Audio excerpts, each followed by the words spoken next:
Om Namo Bhagavate Vasudevaya. Om Namo Bhagavate Vasudevaya. Om Namo Bhagavate Vasudevaya. Om Namo Bhagavate Vasudevaya. Om Namo Bhagavate Vasudevaya. Om Namo Bhagavate Vasudevaya. So, Hare Krishna. Thank you for coming here tonight. I told Sri Ram Charan Das, who was initiated 2 days ago. Which day are we on? Sunday. 2 days ago. That I would answer some questions. You have 2 questions, is it? Here, so I'll do that and then I'll move on to some other topic. So the questions. Persons who have developed the desirable qualities to enter the kingdom of God. In Chaitanya, what that's a quote, is it? From Chaitanya. Okay. In Chaitanya Charitamrita, 26 qualities are described to be silent in nonsense. So a Vaishnava Brahmin is supposed to... Can you give the exact quote, what's written there? Read it out.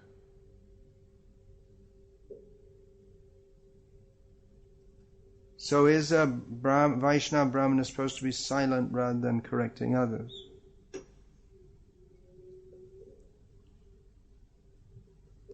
Yeah, I guess the wording is not very clear.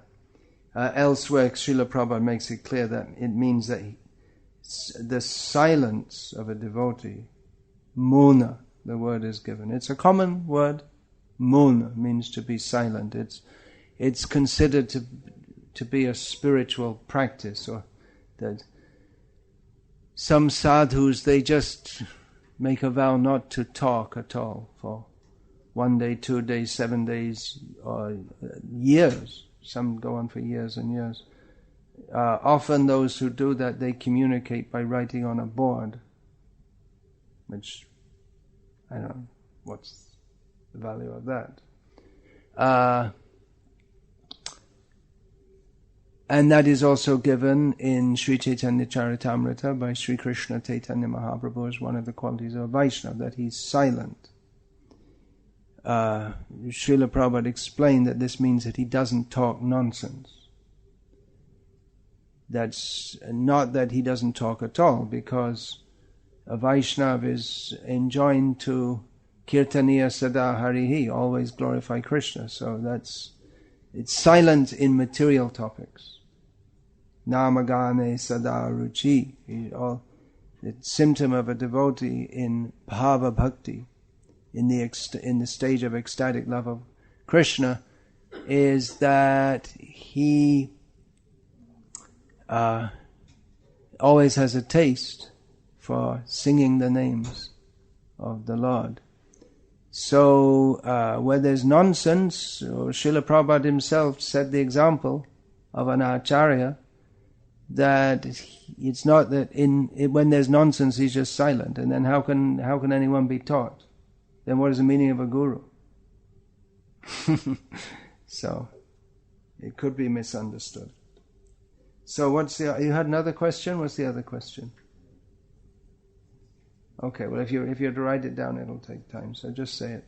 The other question is, one of the offenses, out of the 10 offenses which we have... One of the 10 offenses against the holy name is to consider the chanting of the holy names to be one of the auspicious ritual activities offered in the Vedas as fruitive activities, such as performing yagyas and various other rituals of the karma kanda. So your question is?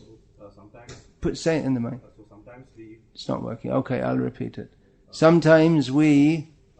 chant one Hare Krishna Maha Mantra for the spiritual well-being of... Sometimes we chant the Hare Krishna Maha Mantra for the spiritual well-being of others. Are we committing... Where is this mentioned in Shastra that we should do this? Where is it given by any acharya that we should do this? Where did this come from? I don't know. I wasn't taught this when I joined this movement. So, why is it done? Are you asking me? I don't know. Certainly the well wishes of a Vaishnav, that is certainly desirable, but it's not that we can, okay, I'm chanting one round and now Krishna, he has to respond. We can ask Krishna to help a devotee, especially a junior. It's not that we should pray, we should chant one round for the spiritual well-being of our guru. That's inappropriate. But generally we hear the well wishes, the blessings of the senior Vaishnavas, they can help us. But specifically performing some activity like that, it seems to be imported from, like that, from Karma Kanda, or in the Catholic, Roman Catholic Christian tradition, which I was raised, you could say a prayer for someone. In Ireland, where my mother was from, people would often say that, say a prayer for me. Which is a nice idea, that you ask God for something, but in pure devotion, we pray only for pure devotion. There are many prayers like that given in the Bhagavatam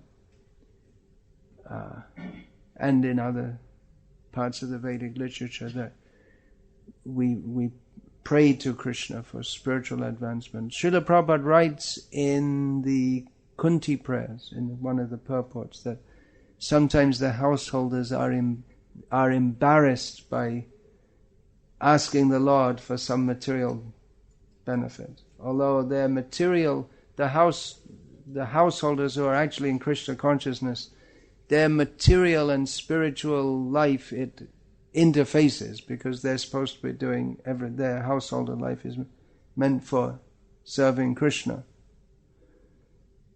But where it begins and where it ends might be difficult to define. So Srila Prabhupada says like that. Sometimes the householders, they're embarrassed. In other words, they may pray like that, but it's not really the best of things to do. That Krishna, please help me because I'm suffering from lack of money and therefore I have to work so much and I don't have enough time for sadhana. So it may have a spiritual motive, but it's coming into the material. Krishna, arrange my life so that I can serve you better. That motive is pure, but it borders on the, give me enough money so that I can serve you properly. So, but as an institutional activity, that was never introduced by Srila Prabhupada, or I'm not aware of any previous acharya doing this. That let's say a prayer. It seems to be imported from the Christian religion, or maybe from the Karma Kanda, where that's there. You do some yajna for getting some result. You remove all the what is this, sarpa dosh and all this kind of thing. So we do see increasingly in ISKCON temples that it's advertised, you sponsor a kalash and then you'll get free from all your astrological bad influences, you'll get all good fortune and all this kind of thing. But when in the Back to Godhead magazine, this was around 1976, the editors thought, well, why don't we promote that chanting Hare Krishna helps you even on the material platform? So they put pictures of so-and-so printing manager, which meant the head of the BBT, but they showed him in kami clothes and pretending that I have so much stress in my life, but when I chant Hare Krishna, I feel completely relieved. And so, housewife, chanting Hare Krishna really helps me to make it through the day. And some devotees, they weren't very satisfied with this. They thought, this isn't very proper. They showed it to Srila Prabhupada. Srila Prabhupada immediately changed the whole editorial board. Just on the spot. Just threw them out and said, let's... And then under the new editorship, it got back to the style that Srila Prabhupada had introduced. I mentioned this in my latest book on speaking strongly in Srila Prabhupada's service. I mentioned this whole episode with Back to Godhead. And the new, the next edition, or the first edition under the new editorial board, 2 of the articles written by Srila Prabhupada's disciples, one was the Great Moon Hoax, which was saying that they hadn't actually been to the moon.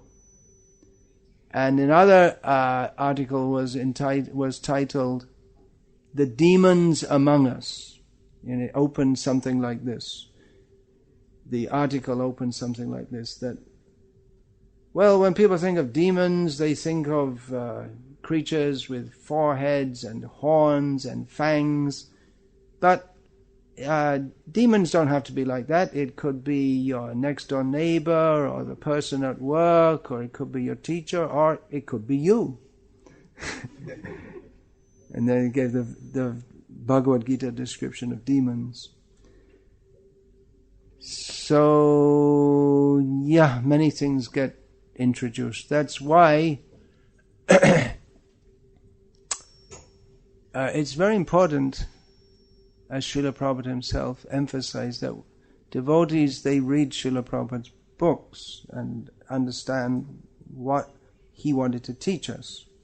He wrote his books for all future generations of devotees. Nowadays, we often hear, well, so-and-so Swami said this and so-and-so Swami said that. Well, which may be all right, but our standard is actually what Srila Prabhupada said. And if so-and-so Swami says something which is clearly different to what Srila Prabhupada said, then we should follow what Srila Prabhupada said. Now, well, that leads me to... I hadn't prepared what I was going to say here. I thought I'd just... Because you had asked these questions, Sri Ramcharan Prabhu, I thought I'd just field some general questions, and I might have spoken about this in more detail. But when I came here, I saw this book called Did Srila Prabhupada Want Diksha Gurus? And I heard that Konteya Prabhu had given a seminar here about this, and that everyone is thus convinced that Srila Prabhupada wanted Diksha Gurus.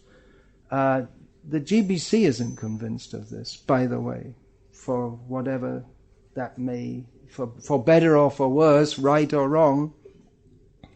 This issue has been on the boil for some time. So I didn't come in a prepared way, so I'm not going to present it systematically, but I have been part of the politics, which is what it is, surrounding feminism in our movement since it began. So I do know quite a lot about it. This book, which I haven't read, but when it was first released, I saw some exchanges about it, is clearly political in as much as it presents itself as being a neutral presentation, but it clearly distorts information. For instance, you can deliberately misquote someone, or you may you can quote something in such a way that the intention comes out differently to what the person who made the statement intended it to be. And there's a joke about that, which I'll now say, that one Muslim who used to regularly attend the mosque, he stopped coming. And so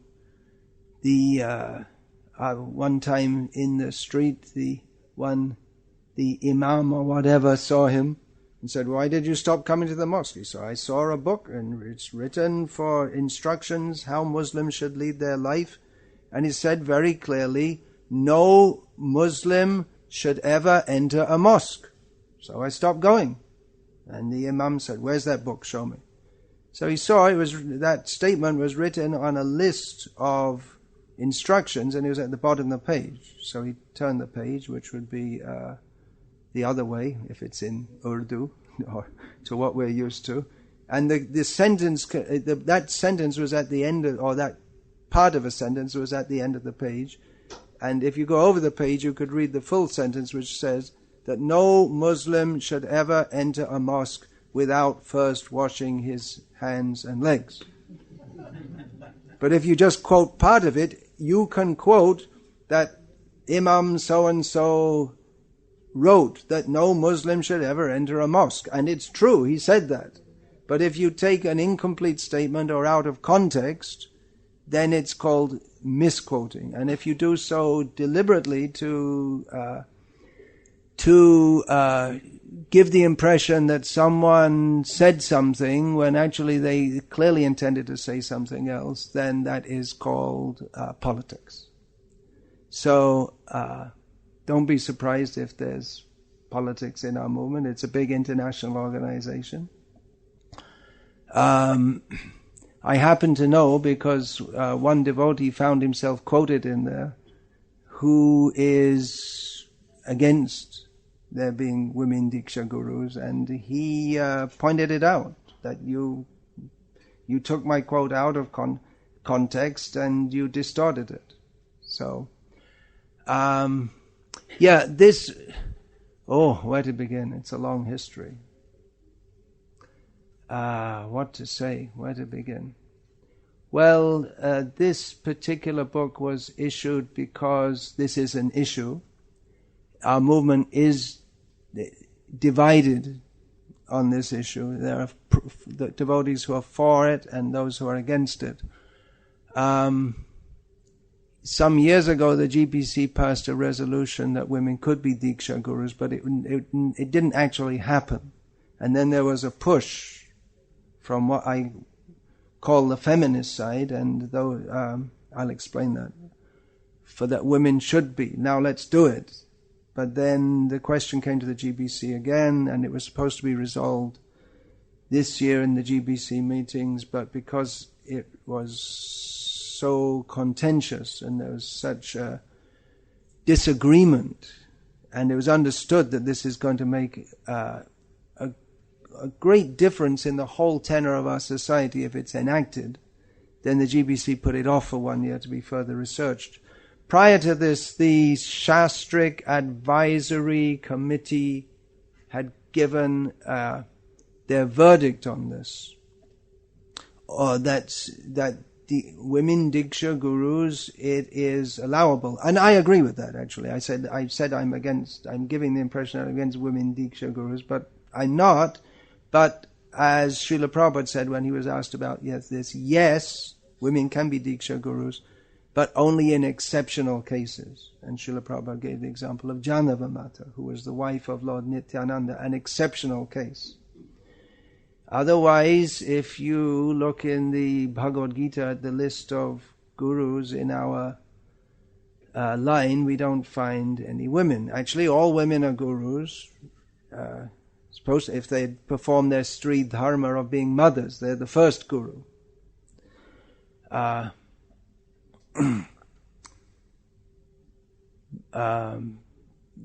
if, where did I didn't come in an organized way, so this may not come out in a very organized way. So exceptional cases.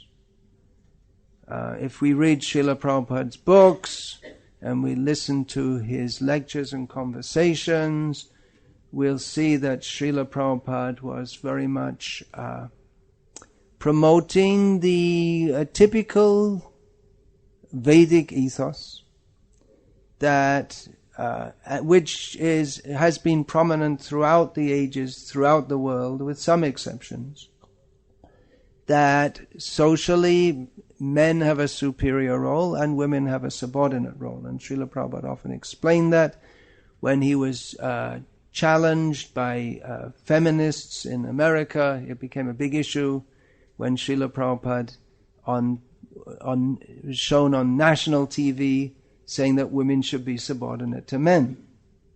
And Prabhupada explained that why do you think they should be? And Prabhupada said that it's not that I think they should be, but they have to be, because they have to have children, and then they require protection and maintenance. And then the woman reporter said, well, now the government can do that. And Prabhupada said, well, that's not very good system. That's not a natural system. So, if we Srila Prabhupada, he very much promoted this, that women are spiritually equal, but socially they have different roles. And even among men, there are different social roles. There are Brahmanas, Kshatriyas, Vaishyas, and Shudras. It's not that everyone has the same role to play. It is a myth of modern egalitarianism in the democratic liberal society or the socialist or communistic societies that everyone should be equal. But people are not equal. Some people have more intelligence, some people have less intelligence, some people have more physical strength, others have less. Some people have good artistic ability, others have less. The specific condition of a woman's body, which all the egalitarians seem to have overlooked, is that their body is designed for having babies. And their mentality is also designed for that. But in the age of contraception and abortion, that is restricted. Otherwise, normally families are large. So the normal, natural, social role of a woman to be a mother and a wife is, in this modern unnatural society, is subordinate, or it's often dismissed. Oh, she's just a housewife. Like there's something very wrong with that. And they promote that every woman should promote herself and do what the men should do, and but one result of this is that children are not looked after. I've spoken on this many. Actually, if you want to get my whole perspective on this, please listen to my seminar, Women Masters or Mothers. You heard of that one? You haven't heard of it. That we have all over the world children who are practically neglected. Children are supposed to have mother's love 24 hours a day. But practically from the beginning, they're abandoned, semi-abandoned, in the kindergarten. And then they go to school and all this. And often the children come home and there's no one there. That was with me for years and years. I'd come home and there was no one there. So at least I learned to cook, which was useful after I joined the movement also, although I had to learn completely different style. So we need not be surprised if children become rebellious, if they kill other people, which is becoming more and more common, because they need their mother's love. But women nowadays, they're not raised in a culture in which motherhood is considered important. It's considered something. It's an interference in their career. But this feminism, which releases women into the workforce to the benefit of the big businessmen, maybe benefits in, if you can call it a benefit, in terms of career, a few middle class women. But for the working class women, it means they have to drive buses, work in factories, and who wants to do that? And for that matter, who wants to work at all? I mean, you may say the women have a career, which means they have a lot of stress and competition, and they don't know the pleasure of raising children and being there for the children and sacrificing for the children, which is the natural physical and psychological function of a woman. So feminism has come up in modern society and has highly propagated the myth that women have been mistreated throughout history, and now they have to kick the men in the head and show that they're just as good in all respects. But they are not. It's it's just not the same. Just like, for instance, when they first made fire women, along with firemen, they had to change the rules because hardly any women could pick up the hose for the heavy hose. But the result is a less efficient firefighting force. The purpose of the firefighters is to fight the fire and save lives and property. But because they had to bend to the feminist myth that women and men are equal in all respects, then, if you hear the crackling of the flames and the smoke and you're caught in a building and you're burned to death, you can at least say, I did it, I died for a good cause. The women can also be in the fire brigade. They couldn't save me, but at least they could be interviewed on the news that, we went in there and we tried to save them. So, what's this got to do with women Diksha gurus? Because it's part of the very strong ethos of Western society, and now in Indian society, and everywhere. And that's going on all over the world. In America, so many men, they import wives from less advanced countries, where the women are just prepared to be wives and mothers, and not compete with the husband at every point. Because, as Srila Prabhupada pointed out, a man's psychology is that he wants to feel that he dominates a woman. And so women should respond to that. There is a lecture by Srila Prabhupada titled The Psychology of Chastity. I'm not putting words in Srila Prabhupada's mouth. Srila Prabhupada discussed these things extensively. Now, one of the first lessons we learn, actually the first thing we should learn in Krishna consciousness is, if we start to approach the philosophy through the Bhagavad Gita, is that we're not the body. So what is all this stuff about men and women anyway? It's all superficial. It is superficial, but as long as we are in this world, we have social roles to play. And that was a lesson which Krishna hammered home to Arjuna again and again and again. That you serve me through the social role which you're meant for. You surrender to me, but you have to do your duty of fighting. Now, there are Paramahamsas who completely transcend all social roles, but then they don't have much to do with society at all, like Vamshidas Babaji or Gaurkishore Das Babaji Maharaj. They hardly interact with society at all. They're not preachers, because they just don't have anything. They don't talk with people or act in what can be considered a normal way. They may not dress themselves at all, or they may dress very shabbily because they have no material consideration whatsoever. Interestingly, even the Paramahamsas like Vamshidas Babaji and Gaurkishore, who acted as avadhuts beyond the rules and regulations, there was still one important social rule which they followed, which was that they didn't interact with women. Interestingly. Had they done so, then that would be misused by Prakrita Sahajiyas.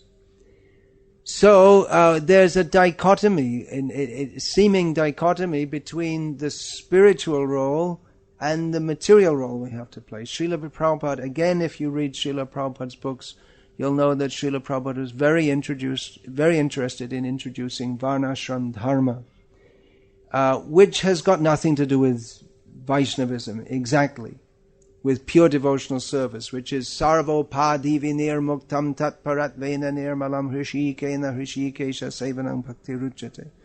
The very definition of bhakti is that it's beyond all material designations.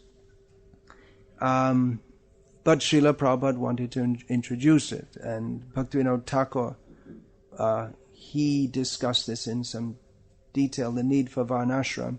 Seeing Bhaktivinoda Thakur was the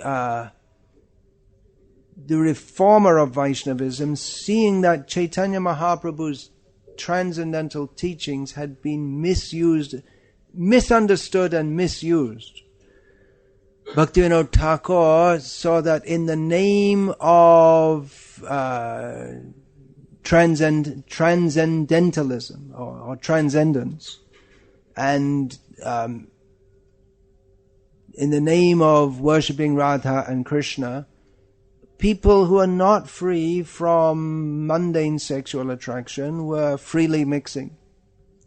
And thus the proper understanding of Vaishnavism had been practically lost, and Vaishnavas had a very bad name as being highly immoral people.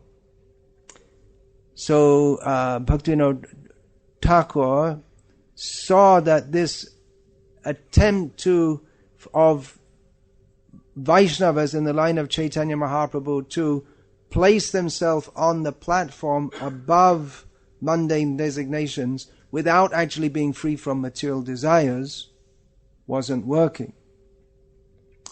And so he stated that proper Varnashram needs to be reinstituted. And this was a major part of Srila Prabhupada's mission. Srila Prabhupada said that before he departed that 50% of my work isn't done inasmuch as I've not established Varnashram. Now if you consider what Srila Prabhupada did, if you say that 50% is still to be done, it's a major consideration. It's a major work. It's a major task that Srila Prabhupada left to his disciples.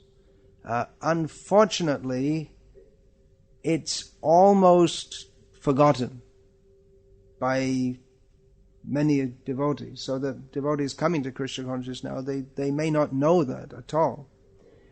There is the GBC strategic planning team, but Varnashram's not on the table. It's not in the agenda.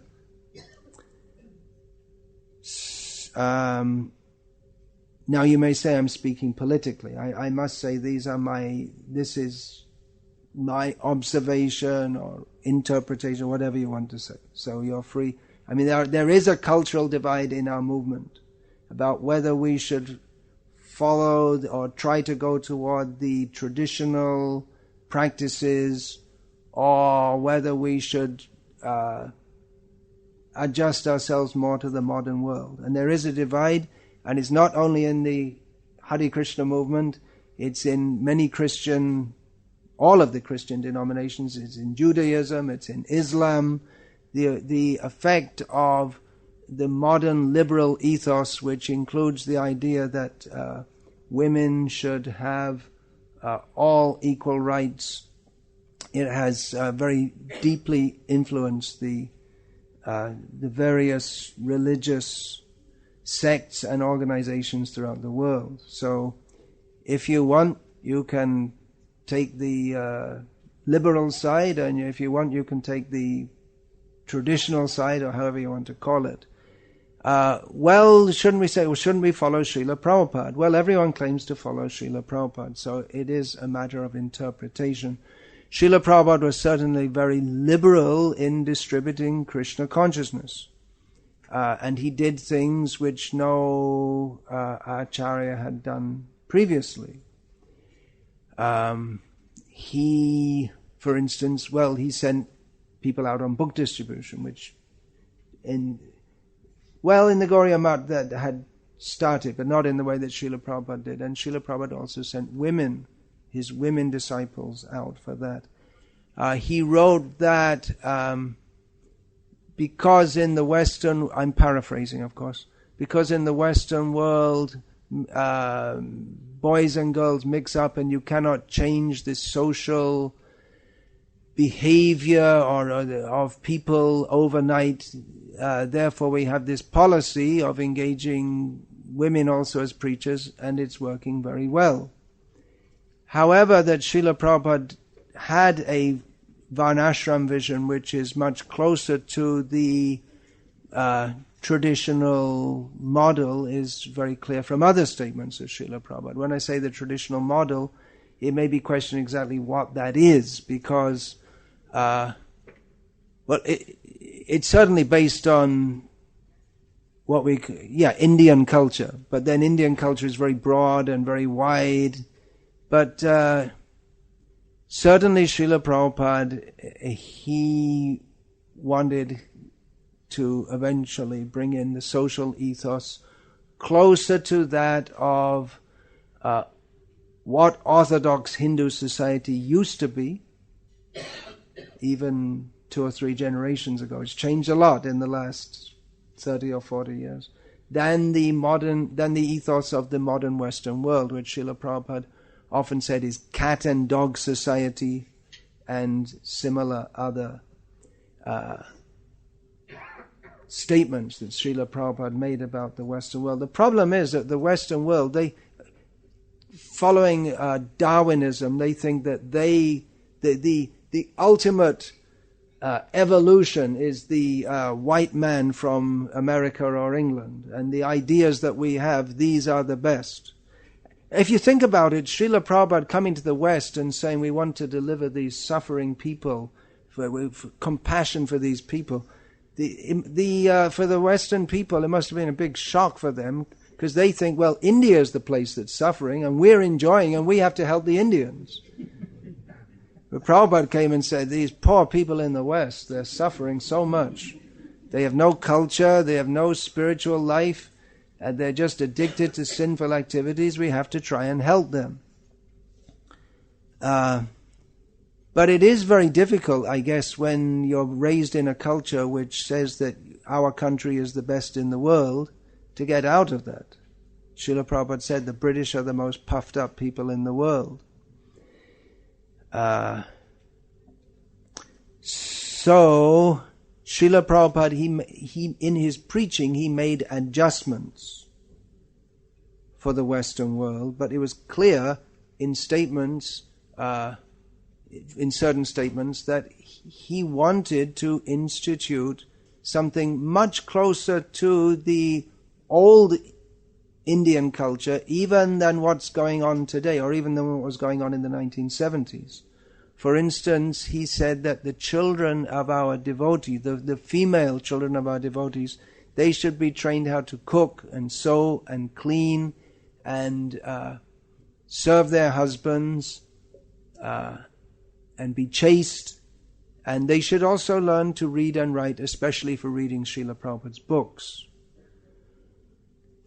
So in modern India, the idea that he said they shouldn't have the major or so much education. And actually, Srila Prabhupada said that for most people, which is quite revolutionary in the modern age. That most people they don't need a heavy education.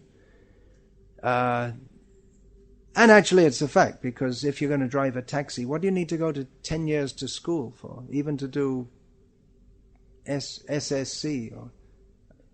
What do you need to go 10 years to school for if you're going to drive an auto rickshaw or a taxi, or if you're going to be a farmer?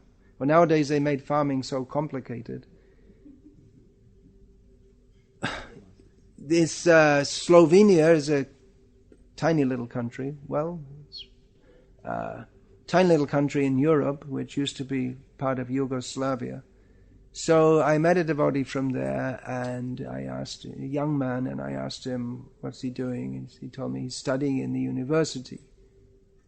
And I asked him where he's from, and he said he's from a country farm. His parents, his grandparents, his great-grandparents had all lived on the same farm. So I said, why are you going to university? You just live on the farm and grow your own food.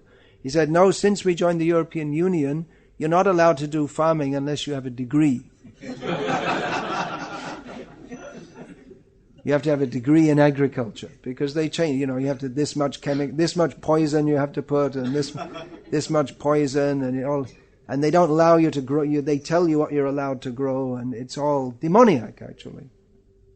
So they unnecessarily made things complicated. So Srila Prabhupada, he very much wanted to establish varnashram with farm communities so devotees could live simply and happily and peacefully and not have to live in this complete... Look at this, where we are now, completely artificial. Artificial light, artificial cooling, the whole building is made out of completely manufactured materials.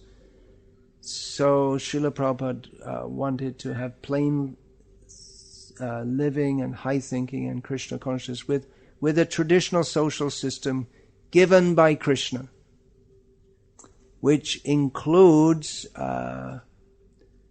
socially subordinate role of women, which if we say this, then people say, well, that means you're against women. It's not that we're... Actually, the worst thing that ever happened to women is this feminism. Because nowadays, they don't have a fixed husband. They don't even want a fixed husband. They have the freedom to prostitute themselves, which is practically what's going on. In most Western countries, there's no idea that women should be... any idea of chastity whatsoever from the age of 12. Many girls from age of 12 or 13, they're already used models. And if they ever get married, then it's understood that they've already, it's not a new car. It's a many times changed. It's been used many times. And it's horrible. You go after being in India, you go in the Western world and you see women smoking. It's horrible. Even to see men smoking is horrible, but it's so unfeminine and so much against the nature which goes with that body. So Srila Prabhupada wanted to restore sanity in human society by instituting varnashram and women's roles is part of that. Now there's a very strong feministic movement in the Western world which decided that, well, now we have contraception, we don't need to have babies, we don't have to have all the trouble of having babies, we can just enjoy ourselves without having babies, which is demoniac. Contraception as well as abortion is in Shastra considered or stated to be bhruhatya, which means murder of the embryo. The common word at least in North Indian languages for abortion is garbhapat. But that actually means a miscarriage. That means when the embryo automatically comes out. But the actual Sanskrit term for deliberate abortion is bhruhatya. But they say garbhapat, but it's not garbhapat, it's garbhahatya. So there was a feministic movement which it began actually at the beginning of the industrial age among privileged women who said, well, we want to enjoy ourselves as much as the men, and it picked up steam. It's a whole history. I picked up. It became more prominent toward the end of the 19th century, along with Darwinism and all these kind of things. And now it's considered that men and women are equal in all respects. And interestingly, it's, as many social scientists, as they're called, have observed, the feminism movement is always hands in hands with the gay movement, which promotes homosexuality. So they say that homosexuals have the complete right to do whatever they like. It shouldn't be, as long as the partners are consenting. It should be allowed and promoted, and it's great gay pride. So, which also Srila Prabhupada was against. And there is, at the fringes of our movement, there is a society called Galva, which means the Gay and Lesbian Vaishnava Association, which, you're laughing, they're not laughing. They're damn serious. So the idea is that if everyone has their equal rights, men, women, everyone, what about homosexuals? What's wrong with that? And they'll give examples just like this. Who is that? Amba became what's her name? Shikandi. So they give that example. That when she was married, he said it's not a man, it's a woman. And then they had to inspect her, and then so like that. So distorted examples. It's not really an example of homosexuality, but they present it as that. So that's a political movement. It usually, all over the world where the gay movement comes up, it comes up after the feminist movement. When the feminist movement is established, then the gays come up and they're supported. So you can laugh, but it's coming right in. It's already supported by at least one guru in our movement, has openly expressed support for gay rights in ISKCON. So I'm sorry, you all wanted to hear about the bliss of Krishna consciousness, but these are some issues which affect all of us. So you've been subjected to what I consider to be a bunch of distorted propaganda, so I'm giving the other side, or another side, and then you can choose to do whatever you like, because every jiva has their independence. So, in the year 2000, the women's ministry was formed in ISKCON, saying that women have been mistreated in ISKCON, and now their voice has to be heard. This is the same plea that is made by mundane feminists, that women their voice has to be heard. But that women have been mistreated in ISKCON is true, and actually pretty much everyone in ISKCON was mistreated. There was a very bad era shortly after Prabhupada departed called the Zonal Acharya era, and there were many. There's a very distasteful mood which was throughout the movement, and there was a lot of non-Vaishnava behavior, and there is even today in ISKCON, because not everyone's perfect, and there may be many reasons for that. But specifically, some of Srila Prabhupada's statements regarding women were misused, and the Srila Prabhupada, he often promoted, don't get entangled in family life, remain brahmacharis, which is standard Vaishnava preaching, but that doesn't mean that you should mistreat women. But unfortunately it was misunderstood, and there was mistreatment in various ways of women, which is accepted. And there was mistreatment of pretty much everyone, except those who were in a position to muscle their way up to the top. So it was decided that a women's ministry should be formed. However, and it was said that women should have equal rights to perform all services, which is exactly the same as mundane secular feminism, because again, clearly Srila Prabhupada was not in favor of women being leaders. He wrote that in a country where women are leaders, it's a very unfortunate situation for the citizens. When he went to meet Indira Gandhi, I believe that would be about 1974, he had a list of 9 points that he wanted to give to her. He didn't say to her because she, just the day before it happened that Sheikh Mujibur Rahman of Bangladesh had been shot, or not just shot, but killed. They didn't only shoot him.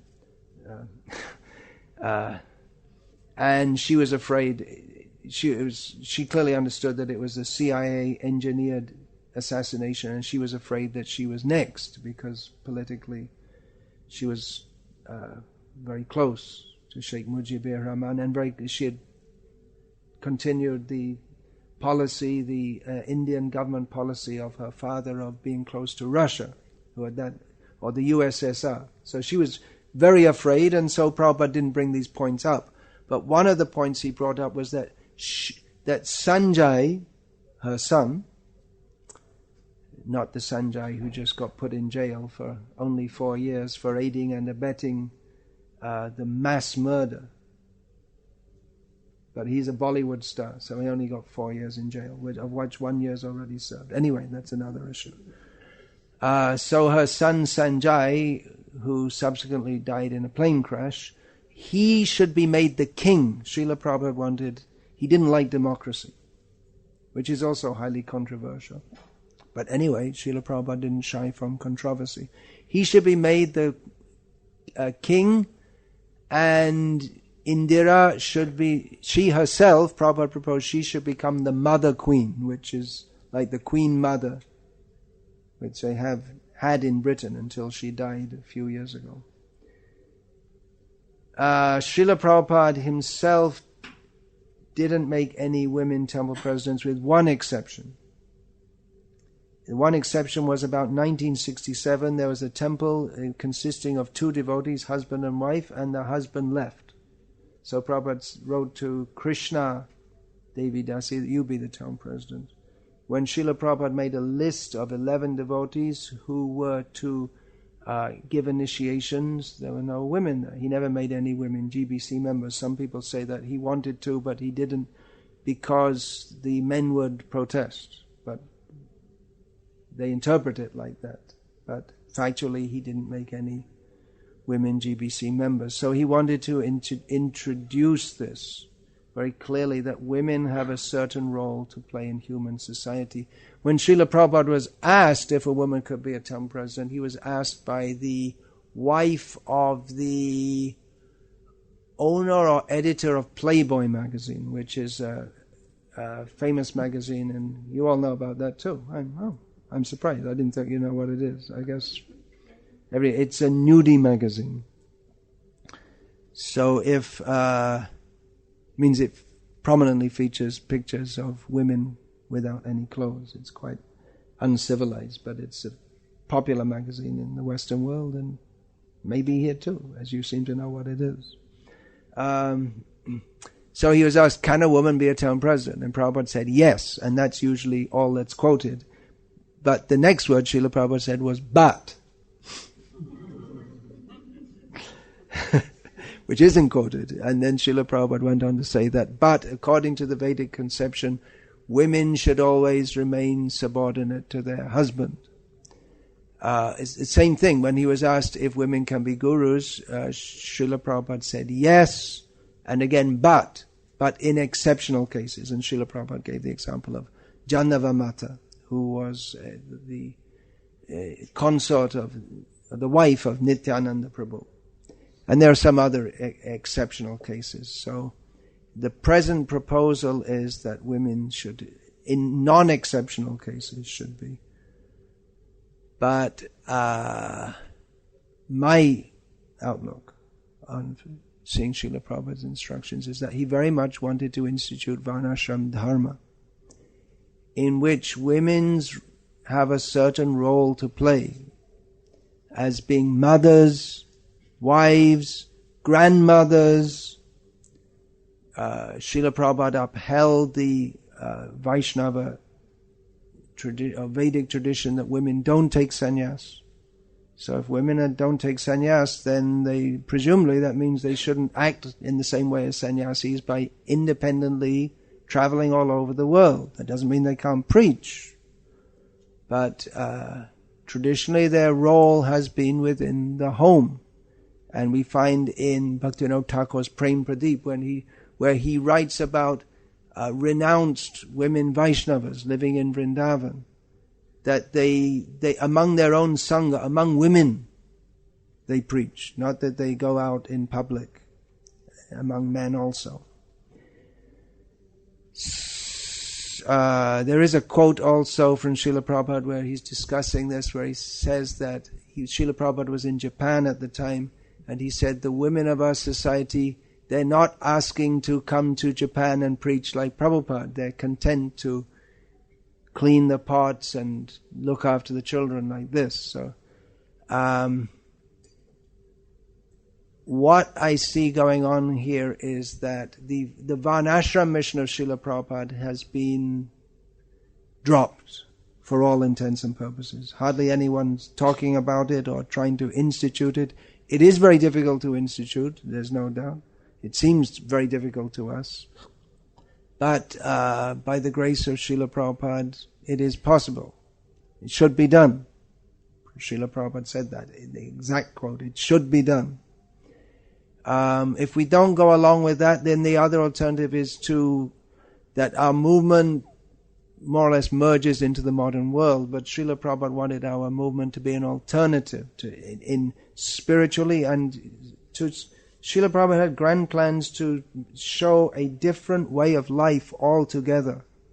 And he was very much against feminism, which the idea that women and men should do exactly the same thing.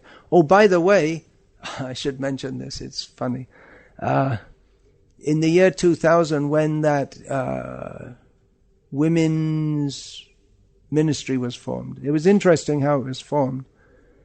That at the end of the GBC meetings, when everyone is completely tired from all their days and days of meetings, at the end, without any prior introduction, it was introduced that we should have this women's ministry and women's rights.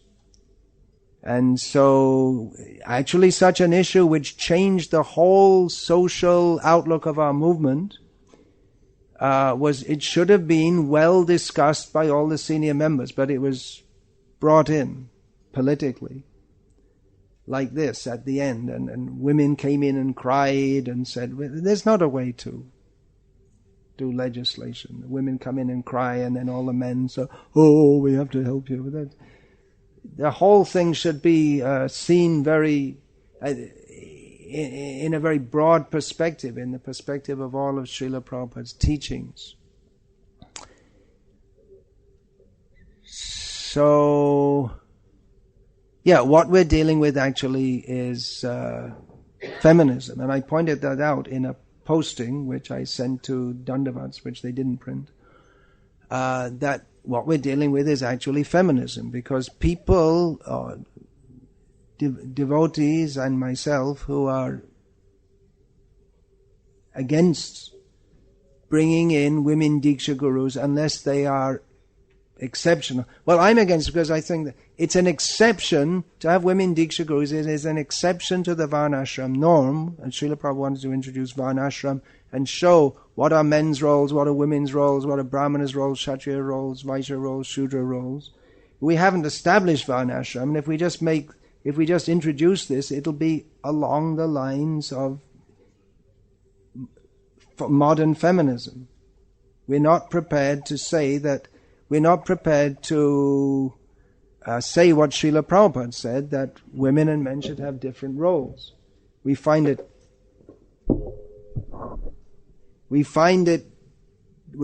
afraid to say this because we're afraid of the feminine backlash. But there are plenty of women, if you look on the internet, there are plenty of intelligent women in the West also who are saying that this feminism it's nonsense. They themselves are saying it. So I don't think we should be so afraid to say what Srila Prabhupada said and do what he wanted to do, and make tremendous, and just change the whole social program that Srila Prabhupada had, because it's easier to go along with modern society.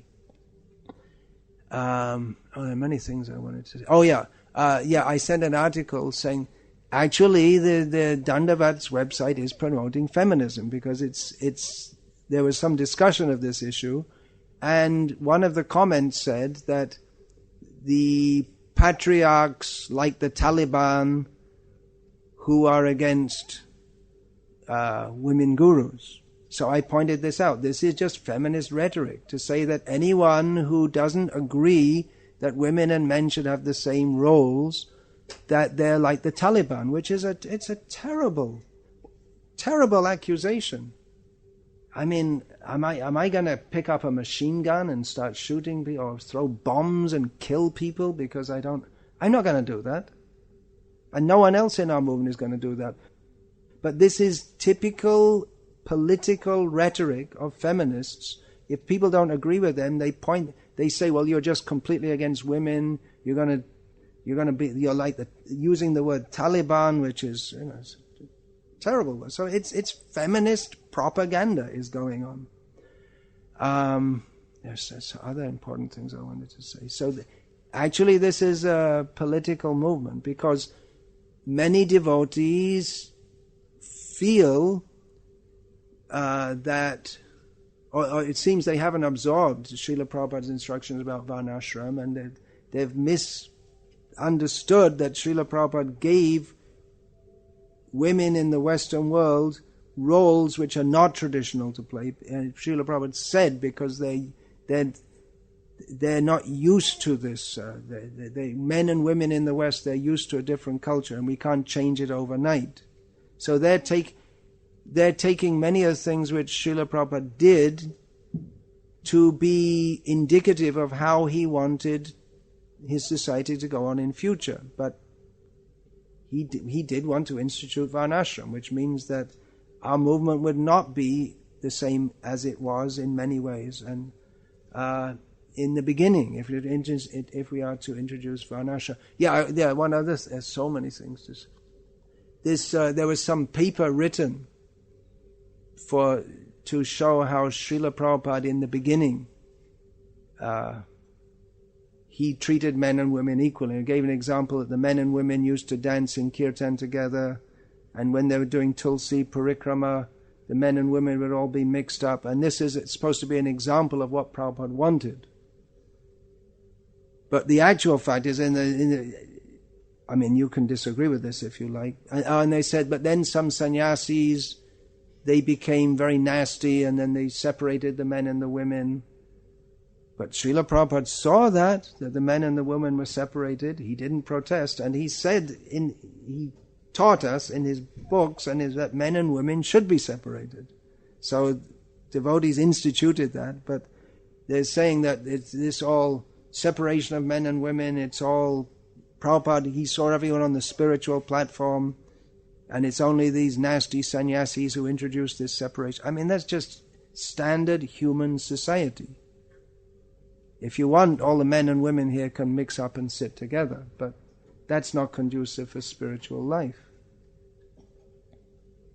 A woman left. A devotee in a woman's body left. I'm sorry. I'll take questions afterwards.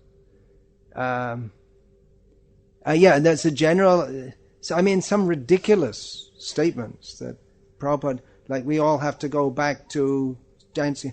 And I had this experience. I went to Europe the year after that, and in Tulsi Arati, I was circumambulating Tulsi, and I saw, there's a Mataji to my left, so I moved to my right, and there was one there too, and then I just got out altogether.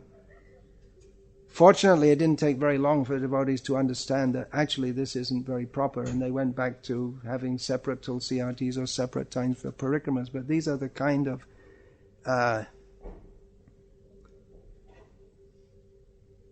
not very suitable arguments that are offered, that because Srila Prabhupada he didn't try to reform completely overnight his disciples coming from hippie backgrounds, that they should remain like that forever.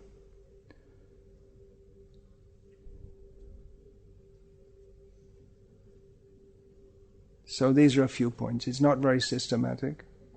Oh yeah, I learned the word misogynist from ISKCON. I never learned it before I joined. Misogynist means a person who hates women. So I'm one of them, according to what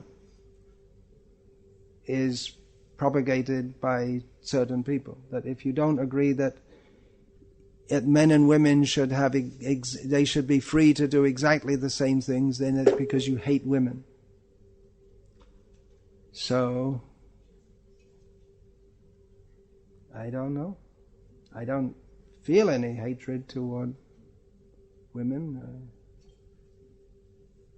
Maybe my female disciples could ask. I don't sit around and laugh and joke with them. I don't think a sannyasi should. The sannyasi with his female disciples should keep some distance, because the fire and butter principle is there.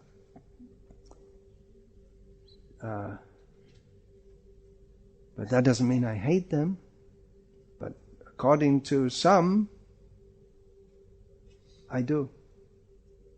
So there is just a few points, just to show that there is another side, and it's not just this fanatic, fundamentalist, extremist, Taliban, Bhakti Vikasa Swami that's saying.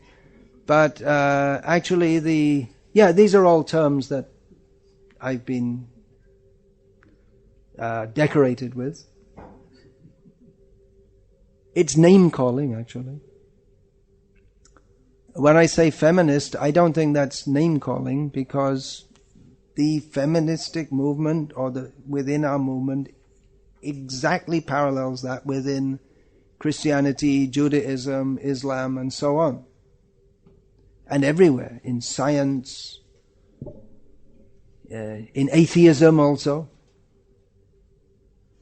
There's the feministic movement. I saw something that some atheists were complaining, we can't even have our atheistic conferences without these feminists disturbing us and saying that no women are allowed to dress in a role which looks feminine, because we should all look the same.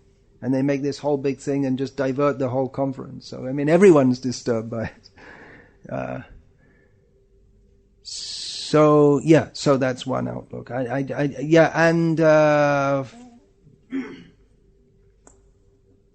Incidentally, it's not just me, but even some GBC members were so much doubtful about this that they refused to ratify the legislation that was made, and it's still hanging in the air. And whichever way it goes, it will have immense ramifications for our movement. It's quite possible there may be some kind of cultural split, as there have been within various. Not just a cultural split is already there, but there may be actually an institutional split, as has happened with various Christian and other denominations. Many people in various Protestant sects have joined the Roman Catholic Church, because they don't like in the Church of England and the affiliated churches around the world, they have gradually allowed women priests, women bishops, and then gay priests and gay bishops, and many Protestants from Anglican and associated churches, I mean Church of England, Church of Scotland, Church of Ireland, Episcopalian, they're voting, or they're showing what they think by joining the Catholic Church, which, despite much propaganda against it in the Western world, is still staunchly against having women priests and women bishops.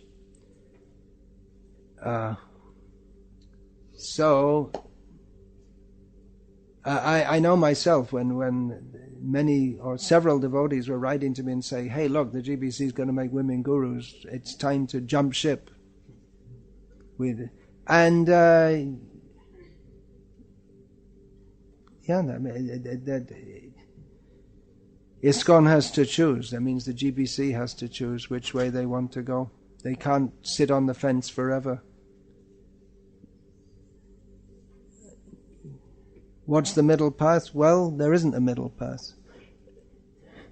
Either you promote that women have equal roles, or you don't.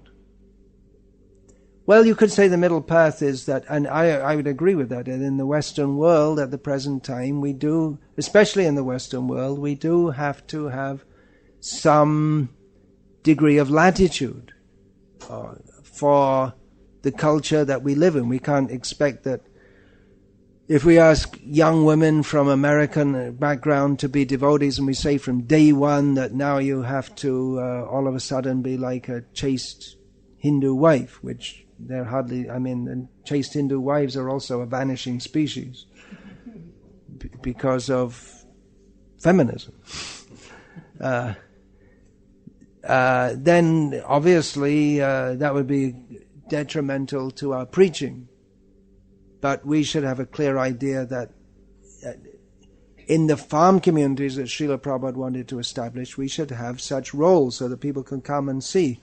And like the Amish communities in America, they're going on with their culture, which is going on for the last more than 200 years. And they go on with their culture, and they don't care about the outside culture. They just do what they're doing. So we should have enough strength of mind to do what we want to do also. But we also have to be sensitive to the local culture and environment so that we can preach. So there may be a middle way, but we should be very clear where Srila Prabhupada wanted to take us to.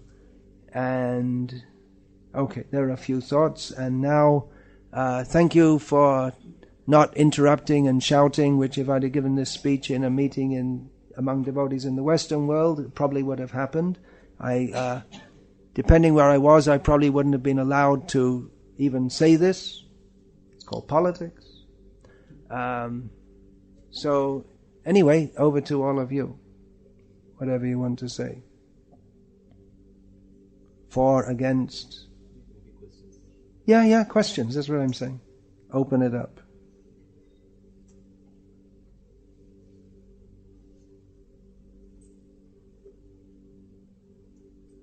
It's a very divisive issue. Yeah, please. Whatever you say, I'll repeat it in the mic because this is being recorded and it'll be out on the internet before long.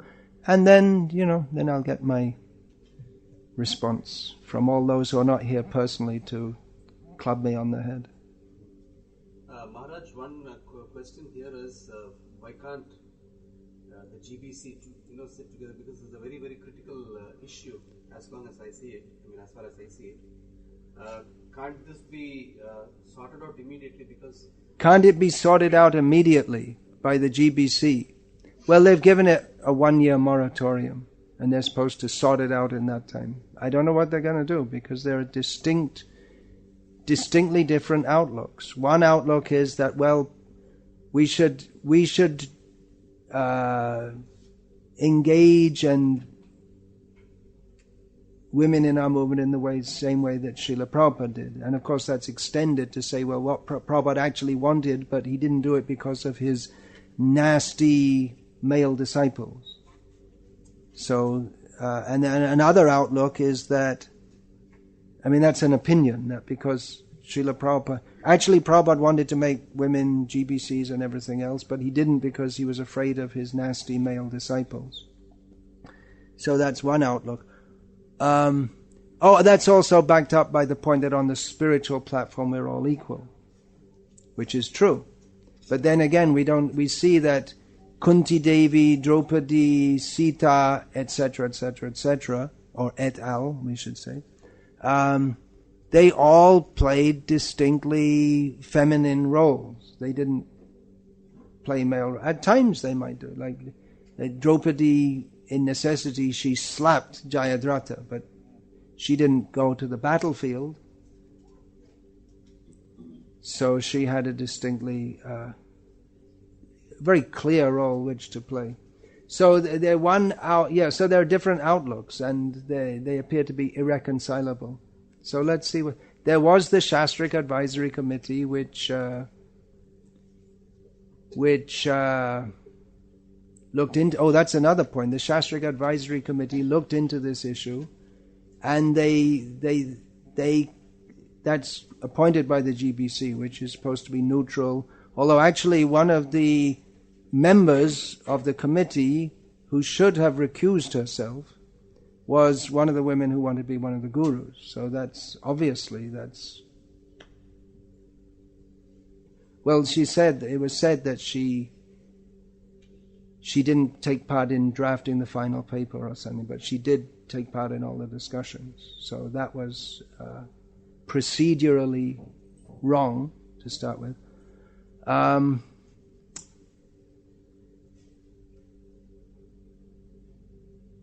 But then it came up, that yes, in certain exceptional cases it may be. But then it was interpreted to mean that in non-exceptional cases it could be also. I mean, one thing I saw on the internet recently was photos from the recent GBC meetings in which you can see that men, sannyasis, are sitting in the one seat next to women. I mean, there's something wrong there, isn't there? What do you think? And I saw that the one time I was invited to the GBC plenary meeting, I walked in the room. I was shocked because men, women, it's just like in any kami meeting in the Western world, men and women, there's no thought that they should sit separately. They just sit right next one to another. So, I was raised in the Western world. I learned all this from Srila Prabhupada and from observing Indian culture, studying in the 1970s. It's different in the, what do you call it, the 2100s? Or 21st century, yeah, but you can say the 1970s, the 21, anyway, whatever. 40 years have made a lot of difference.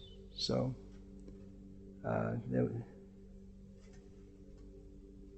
was unimaginable that men and women should sit next to each other, especially sannyasis. Something wrong is there. You may disagree, but what is the meaning of the sannyas ashram if they're just all mixing up with women? I mean, I'm not saying there's anything illicit going on, and the women may be old also, but still, it's just not done. Yeah, so there's a written question from one Mataji. What are the services that women can perform in Krishna consciousness? Many services. Practically, they can do everything, including leadership. But the standard social role for a woman is to be married. So Srila Prabhupada said about a temple president that the temple president should be like a father to the devotees, and his wife should be like a mother. So she can be part of a leadership team with her husband, but that husband-wife, that is the role for a woman, to be married. Kirtan leading, well, again, what I've seen from traditional society, that women have kirtan, they have their own satsangas in which they sing, dance, and do whatever they like, but men, they're not allowed anywhere near that.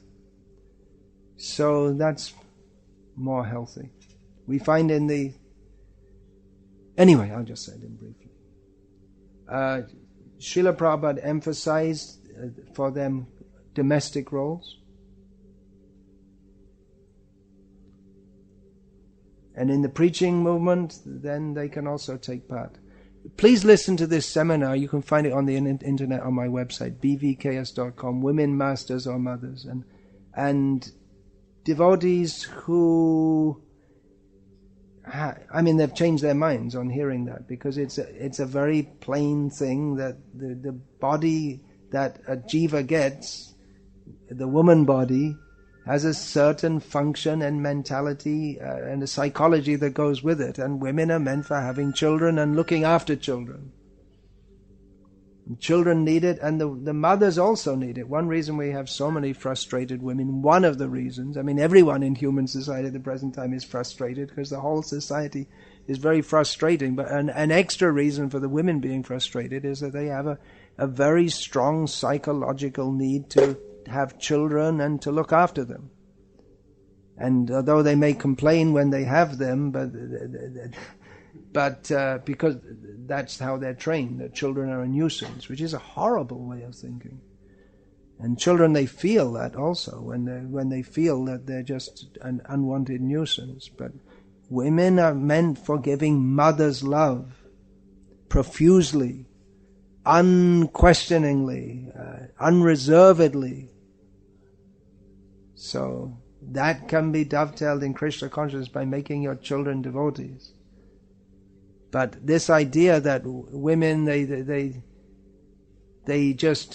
don't cook for their husbands or families because they're out preaching, I don't agree with that at all. The first preaching should be that they should execute their family duties and look after their family. Not you're going to save the world, but you neglect your family.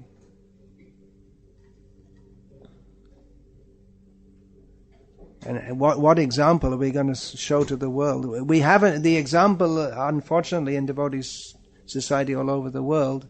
The social example we have at present is one of very high rate of divorce. So why should people want to join a movement in which there's no marital stability? It's a very serious problem in our society. More in the West, but it's coming in India also, in the broader society, and in ISKCON. Illicit sex.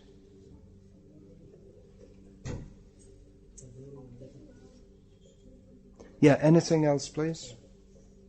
When Prabhupada says there are exceptions, what exactly? What are the exceptions? Srila Prabhupada said when he said about women, he said in exceptional cases. Well, he gave the example of Janava Mata.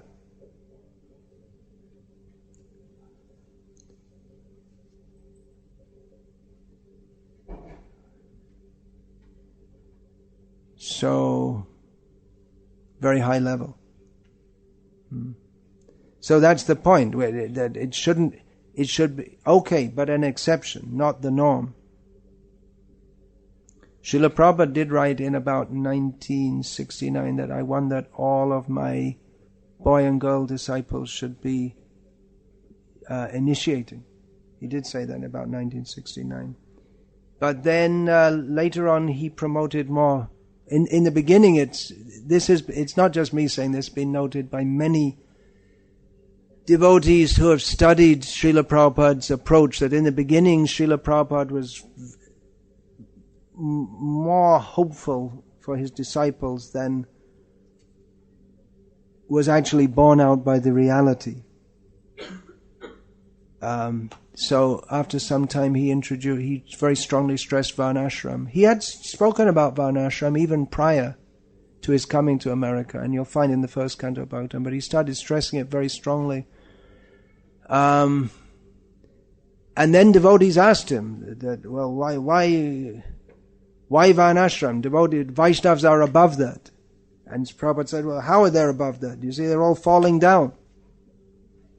So many are falling down. So Srila Prabhupada wanted Varnashram to show the world how we could have a better society, and for the sake of our devotees also, who, as Vaishnavas, we're supposed to be above Varnashram, but factually, if we're falling down, that means we're below Varnashram. We need to come up to that level. We need a social system that supports and protects us, because if we're going to go along with the social system and the social mores of modern society, then we're in a social ethos in which illicit sex, meat-eating, gambling, intoxication, kam, krodh, lobh are promoted. So Srila Prabhupada, in the beginning, he treated his disciples as if they were transcendental in many ways, but then later he very much promoted that we need Varnashram, because they're not acting on the transcendental platform. We hear and read from Srimad Bhagavatam that about Kali Yuga and its hurricane progress. My question is, why to fight a losing war? Rather recognize and regularize in order to minimize casualties. Well, that's what Srila Prabhupada said. Recognize and reorganize. Srila Prabhupada's solution was Varnashram, along with the chanting of the Hare Krishna. If you think that we're fighting a losing war, devotees are falling down, they're having illicit sex, okay, just let's go along with it, then we're in that Sahajya, the Prakrita Sahajyas, they also say, you have illicit sex, you chant Hare Krishna, it's all okay. What's the problem? Hari Bol! Chaitanya Mahaprabhu is very merciful.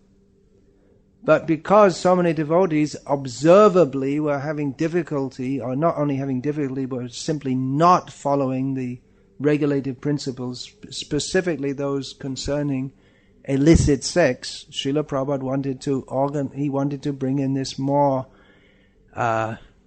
regulated society with varnashrama rules. So if you say, well, we're fighting a losing war, let's surrender to Maya, well, you can if you like. But then what was then we lost Prabhupada's mission. It's hopeless. Everyone's going to fall down. So we're fighting a losing war, trying to fight it. So just accept. We can all mix up like cats and dogs. You can get divorced 4 or 5 times. Women have 4 children by 4 different husbands, which is not uncommon within our society, and it's all okay. And why make a big thing about it? Well, you can go that way if you want, but I want to try and uphold and establish the principles that Srila Prabhupada gave us, with the faith that if Srila Prabhupada said it can be done, but we have to surrender to it, and we have to make a sincere endeavor. And if we just go along with the tide of Kali Yuga and say, oh, it's Kali Yuga, so okay, allow meat eating, illicit sex, and why don't we all become Muslims anyway? Just go along with it. Srila Prabhupada had a very radical social program. If we are actually to be followers of Srila Prabhupada, we should know what it is and work toward it. We might not be able to immediately establish it, although actually Srila Prabhupada did want to immediately establish it. But we should at least know what it is and work toward it. If you say it's impossible, then you've already lost. Srila Prabhupada didn't think it was impossible. Do you think it's possible to stem the tide of modern society, modern influences in India? Is it possible? Or is it just going to become completely like the West in all respects?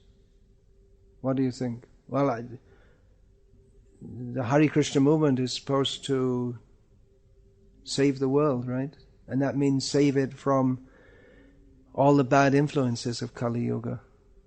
It's not that we just, it's Kali Yuga, so just go along with it. That's a very discouraging outlook. Does anyone feel inspired by that? We're fighting a losing battle, so why don't we just, reorganize and regularize in order to minimize casualties, right? No, we lost the war, but it's hopeless. We can't do what Srila Prabhupada said, but anyway, let's just make the best of a bad job. Does anyone feel inspired by that? You might think it's practical. Maybe it is practical, but it's not something that I feel enlivened to travel all over the world and preach about that. Okay, folks, chant Hare Krishna. And anyway, you won't be able to control your senses, so don't bother about all that stuff in Bhagavad Gita. But anyway, just chant Hare Krishna. Hari Bol. Then we become Sahaja. Yeah, anything else? It may be that Matajis feel discouraged hearing this, but if they feel discouraged, it's because they are indoctrinated by the modern way of thinking. But if they should feel encouraged. Yes, I want to follow the example of all the great sadhvis in the past. Let me play my role. The idea, I have to be a leader, I have to show that I'm better than everyone else. Women can do it all. I mean, one reason why there are gangs of young girls in America and England and other countries who go around and stab people and rob them of whatever money they have, the main thing is to inflict violence on them, and whatever money comes is a bonus. One reason, at least according to a report on it that I read, is because in the schools, the girls are taught, you can do it all. You can lead the world, you can take it on, but practically they can't. They're just, ordinary girls, just like ordinary boys can't lead there's one leader in every nation, and everyone else is a follower, or some are opponents. And this idea, women can do everything the same as men, and you can fly to the moon, and you can also go and fight the war in Iraq. You want to send your daughter to fight in the army? Anyone? Any volunteers? You want to see? What about you, little girl? Do you like to go and fight in the army? No. Please don't.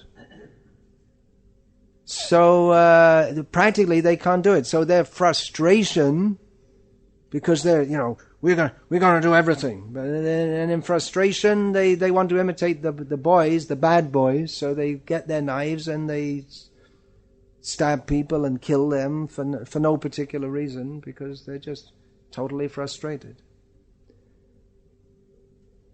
So you could say maybe that's an oversimplification of the situation, but at least that was what I read in the London Times a few years ago. The writer had analyzed that. Why do 12-year-old and 13-year-old girls make gangs that go around and stab people? What's going on in our civilized England? And that was analyzed as a major cause. Another one would be, of course, that they're neglected as children. They've had 4 or 5 fathers, in the sense that their mothers, every year or two they change their life partner, as they call it. But it's not a life partner.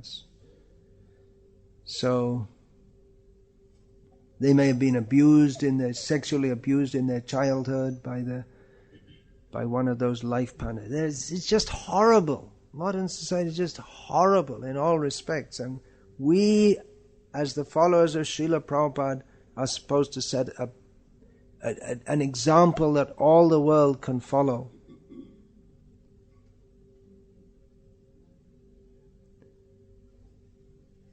It's a big challenge. Everyone has their role to play. It's not that housewives are lesser. Rather, they are glorified and worshipped, and most importantly, they are loved. The whole idea of women, they should show themselves to be great and all that. What about some family affection? They don't get that. You might get a medal for being the Olympic sprint champion or whatever, but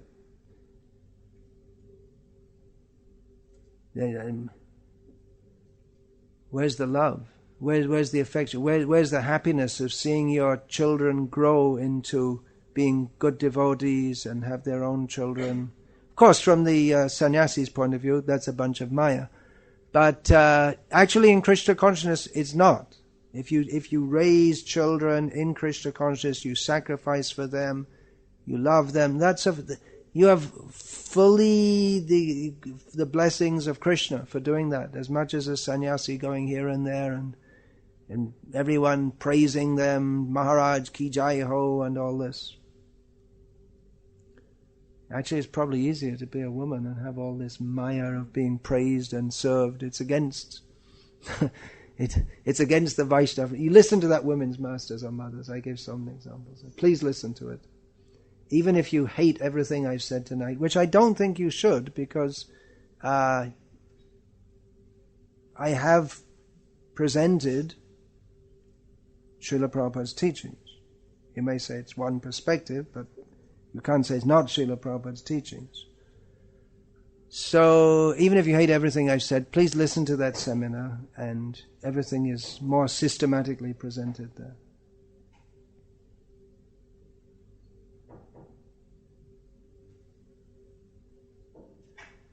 I think Kaunteya Prabhu, if he had actually been new, he should have told you that actually the GBC is divided on this, and there are some who are very much against this. I mean, if he had actually presented it in a neutral manner, rather than just saying one side, he should have told you that. It's politics, sorry to say, but that's what it amounts to. And I've been seeing that since the beginning, I've been in this since the beginning, going back about 15 years now, since all this started in our movement, and like that, it follows exactly the same pattern as mundane feminism. calling names like this: fundamentalist, fanatic, misogynist, patriarch, Taliban. It's name calling. Doesn't address any philosophical issues. It's just giving a bad name to someone by which you think, oh, whatever they say is just because they have this agenda, because they want to dominate and exploit women. What have I got? How am I going to dominate and exploit women? How could I even do it when I don't have, I don't speak much to them anyway, or even, I don't engage, I don't have a women's secretary, or they have their role as women, have roles as mothers and sisters and daughters, not as sannyasis' companions. So I don't know how I'm supposed to exploit and dominate women, and I'm supposed to keep a distance from them. So, yeah, anyway, does anyone else want to say? There was so much freedom given in Ram Yuga and Krishna Yuga and Raja Janak gave so much to the women. to choose their husband, to do whatever. In the case of... They used to go to fight, even Raja Dasratha's wife. Well, in every aspect of Vedic culture, there are some...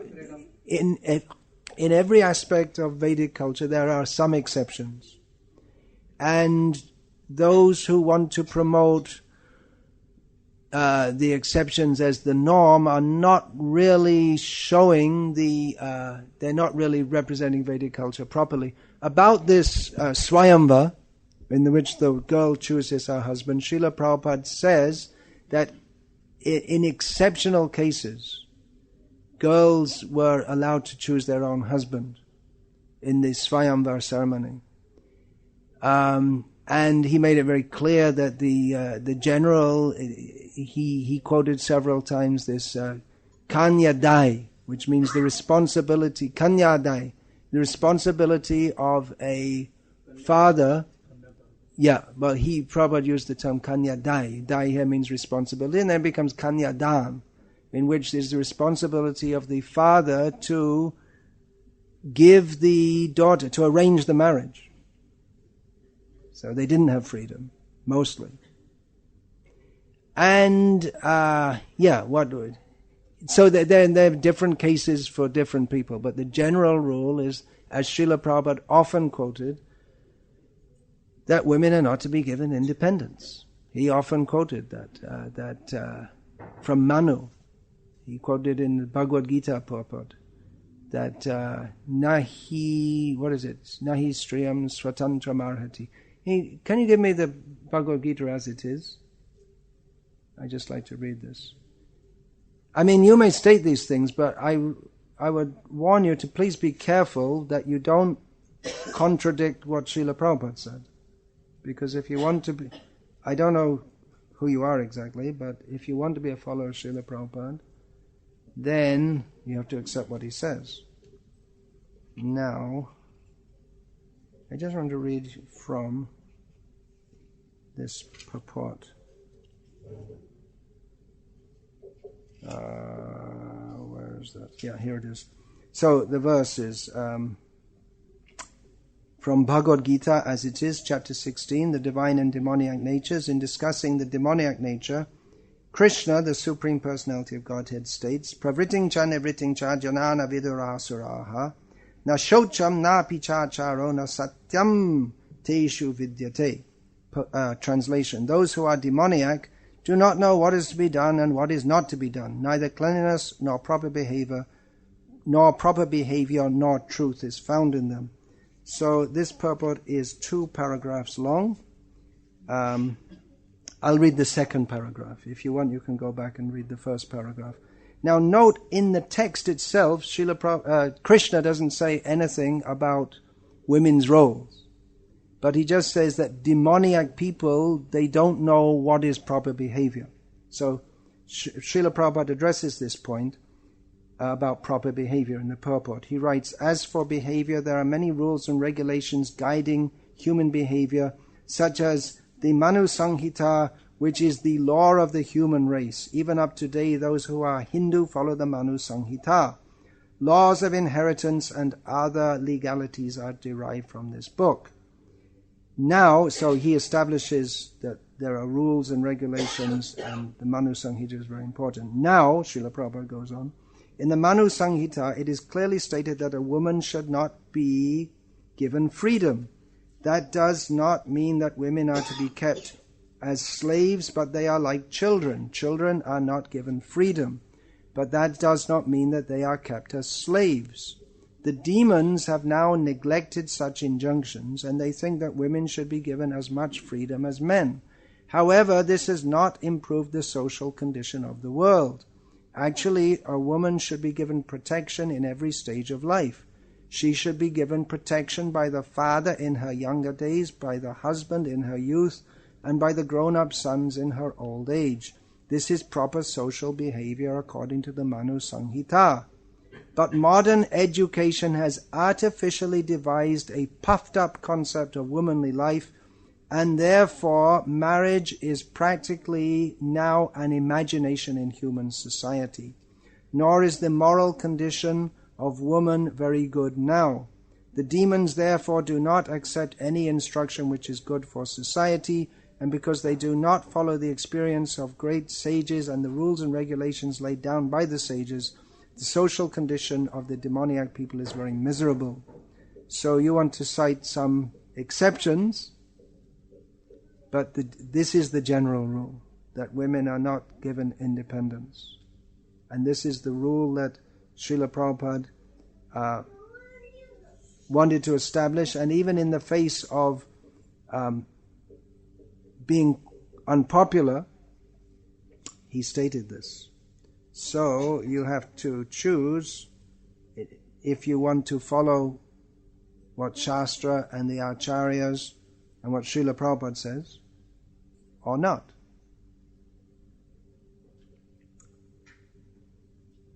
Interesting, isn't it, that for proper behavior, Srila Prabhupada chose this example. He could have chosen any one of many, many examples.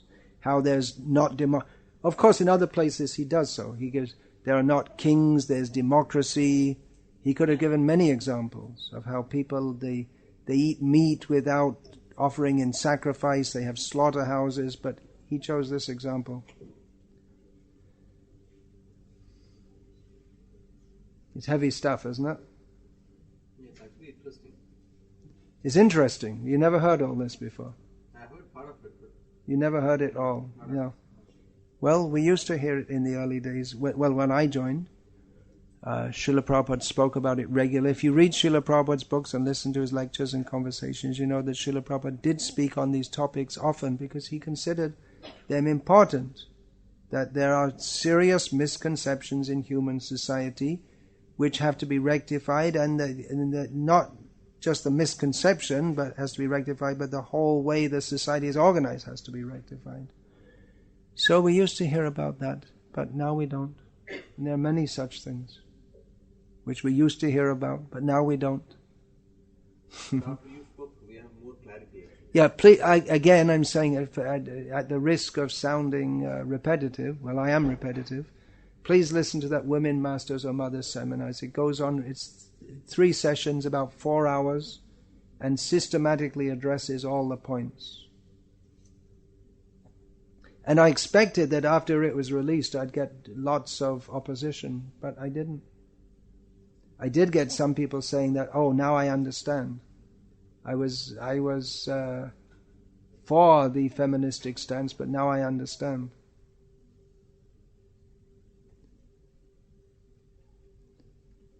So please listen to that if you want to get it more clear. And it is an important issue in our society. Srila Prabhupada thought it was important, and at the present time it is probably going to divide our society, because whichever way the GBC decide, I mean, it's symbolic practically, because then if the GBC, as I see it, if the GBC appoint women gurus, or then who are not exceptional, as Prabhupada said, then it means that they're actually putting the final rubber stamp on their abandonment of plans for Varnashram. Now, they're not actually saying directly now they're against it. I did see a quote recently from one devotee, Hare Krishna Dasi, who she was compiling Srila Prabhupada's instructions on Varnashram, and she said, "Well, I stopped doing this. I think it's a good idea, but she said, unless our devotees come to a certain level of maturity." She said, "I was really into this Varnashram, and then I saw on TV from Pakistan young children running with mutilated bodies, thanks to the Taliban. You know, the Taliban had killed some people, and the children were celebrating that. And she said, well, then I thought that we're not ready in ISKCON for this, and she was afraid that it would become like that.